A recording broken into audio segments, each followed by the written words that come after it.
U.S. has announced a formal blockade of Iranian ports and coastal areas. Vessels will be boarded for interdiction and seizure, transiting to or from an Iranian port. Turn around and prepare to be boarded. If you do not comply with this blockade, we will use force. The whole of the United States Navy is ready to force compliance. Now, I'm optimistic that sometime between June 20th and September 20th that we can have $3 gas again. We have told countries that if you are buying Iranian oil, that if Iranian money is sitting in your banks, we are now willing to apply secondary sanctions, which is a very stern measure. And the Iranians should know that this is going to be the financial equivalent of what we saw in the kinetic activities.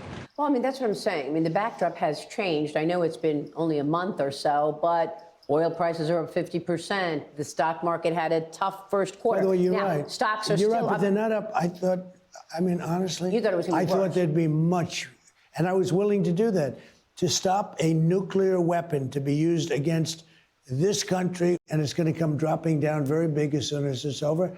And I think it can be over very soon.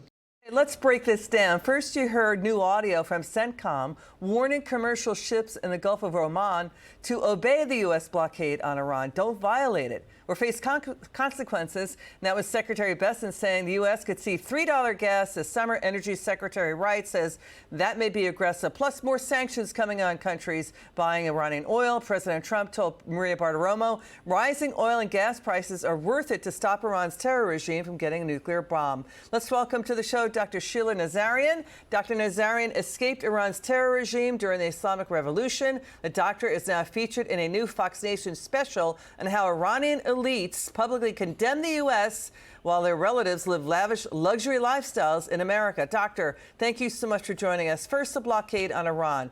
Is it working with Iran's terror regime? What do you think, Doctor?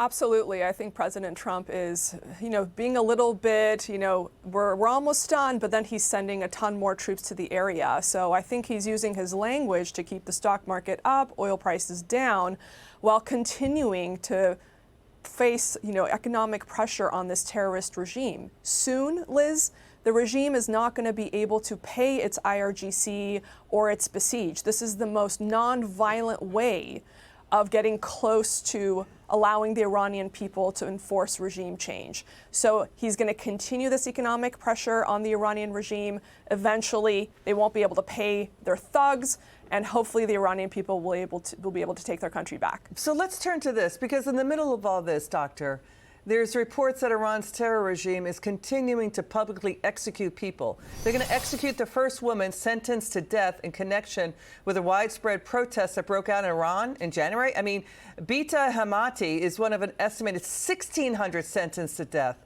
by the Islamic terror regime in the past year. What do you make of this?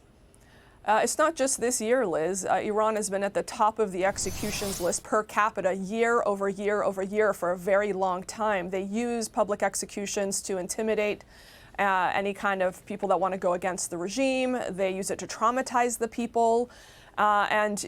These public executions are being ramped up because the government is becoming paranoid and threatened, and they want to basically quash any dissent, and they use these public executions with fake crimes like, a crime against God, and then they will torture, rape these women because in their twisted minds they believe a virgin that is killed goes to heaven.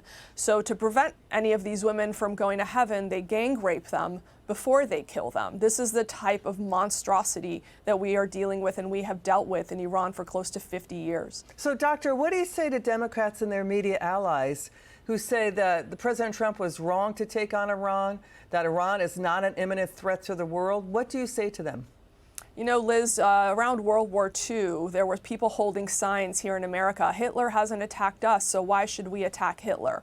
The Democrats, if we were back around 1942, would have been those people that say, it doesn't affect us. Let this regime kill 45,000 innocent protesters and young people in the streets with zero accountability. This isn't just a military issue. This isn't just a safety issue for the Middle East. When I was a child in Iran, we were made to chant death to Israel, death to America. It's not just a chant, it is their stated goal. And this regime, if left in place, Liz, will continue to grow back their strength like a cancer, and that is why it's so so important, not just as a humanitarian issue to protect the Iranian people, but to save peace in the Middle East and to prevent their stated goal of death to Americans and death to America. We must keep going until there's regime change. And I believe President Trump, without saying it, I believe that is his goal. Human rights hero, Dr. Sheila Nazarian, thank you for your courage. Thank you for your bravery in speaking out. Please come back to the show very soon. We love having you on. It's my good to see you. pleasure. Thank you. Now